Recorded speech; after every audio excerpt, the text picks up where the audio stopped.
રહ્યા છો અભિક્રાઇમ ન્યૂઝ. હવે જોઈએ અગત્યના સમાચાર. ઉપલેટામાં આશાપુરા ગ્રુપ દ્વારા જન્માષ્ટમીના તહેવારને લઈને વોર્ડ નંબર 3ના તમામ વિસ્તારોમાં મીઠાઈ ફરસાણ વિતરણ કરાયું. રાજકોટ જિલ્લાના ઉપલેટામાં વર્ષોથી સેવાકીય પ્રવૃત્તિઓ કરી રહેલ આશાપુરા ગ્રુપ દ્વારા આવનારા તહેવારો જન્માષ્ટમી અને સાતમ આઠમને લઈ ગરીબ પરિવારોમાં ફરસાણ તેમજ મીઠાઈ વિતરણ કરવામાં આવી હતી.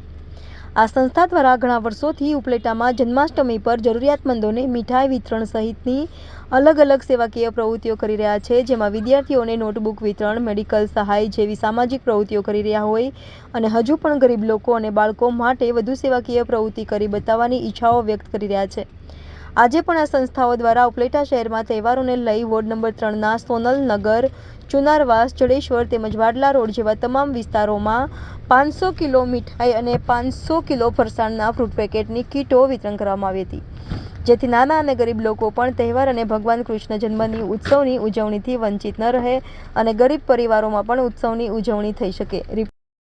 રિપોર્ટર ઇમરાન સરવદી સાથે cameraman Bhavesh Gohil, Abhi crime news, Upleta. Chandrabhai Ranubhai Jadeja, vice chairman નગર પ્રાથમિક શિક્ષણ સમિતિ. આજ રોજ ઉપલેટાના વોર્ડ નંબર 3માં અમારા સ્વખર્ચે આશાપુરા ગ્રુપના નેજા હેઠળ ચીમની ચોક, વાડલા રોડ, સોનલનગર, ચુનારવાસ, જડેશ્વર નગરમાં અંદાજિત 500 કિલો ફરસાણ તેમજ 500 કિલો મીઠાઈની જન્માષ્ટમીના તહેવાર નિમિત્તે વોર્ડ નંબર 3ના સમગ્ર સ્લમ વિસ્તારમાં અમે વિતરણ વિનામૂલ્યે કરવામાં આવ્યું. બીજું શું કરો છો?